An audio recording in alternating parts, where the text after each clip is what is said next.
জামাত ভারতের কাছে বলছে যে আমাদের যদি অতীতে কোনো ভুলভ্রান্তি হয়ে যায় আমরা ক্ষমা চাচ্ছি সেই জন্য, কিন্তু আমাদেরকে আপনারা দয়া করে গ্রহণ করেন।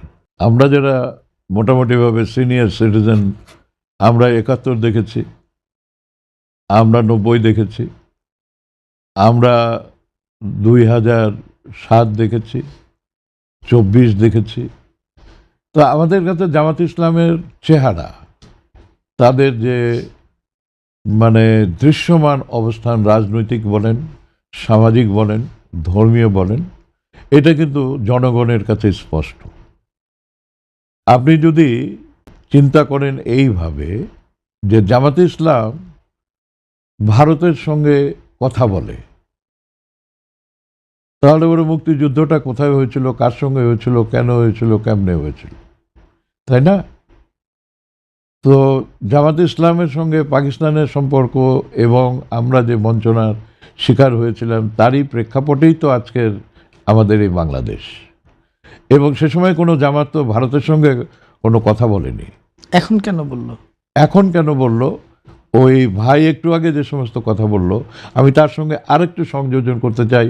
আমি যেহেতু শিল্পী, সিনেমার মানুষ, অভিনয় করি, আপনি যদি অবজার্ভ করেন তাহলে দেখবেন যে প্রথমত জামাতে ইসলাম বললে যে চেহারাটা ভেসে ওঠে জনগণের কাছে, সেই চেহারা কিন্তু এখন নেই।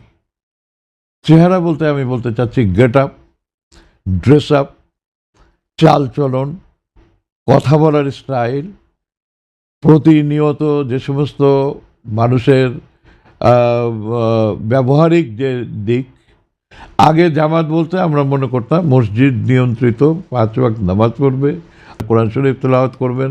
তো সেই ক্ষেত্রে দেখছি যে এখন সেই জামাতের যে রাজনৈতিক চর্চা, সেখানে পোশাক পরিচ্ছদ থেকে শুরু করে গেট আপ, মেকআপ থেকে শুরু করে তাদের চিন্তা চেতনা। আপনি একজন অমুসলিমকে নমিনেশন দিয়েছেন, এটা কি ভাবা যায়? ১৯৭০ সালে, ৭১ সালে পাকিস্তান আমলে জামাত যখন তৈরি হচ্ছে তখন এটা হতে পারে? কোনোদিনই আমার মনে হয় না যে কেউ এটা চিন্তা করেছে।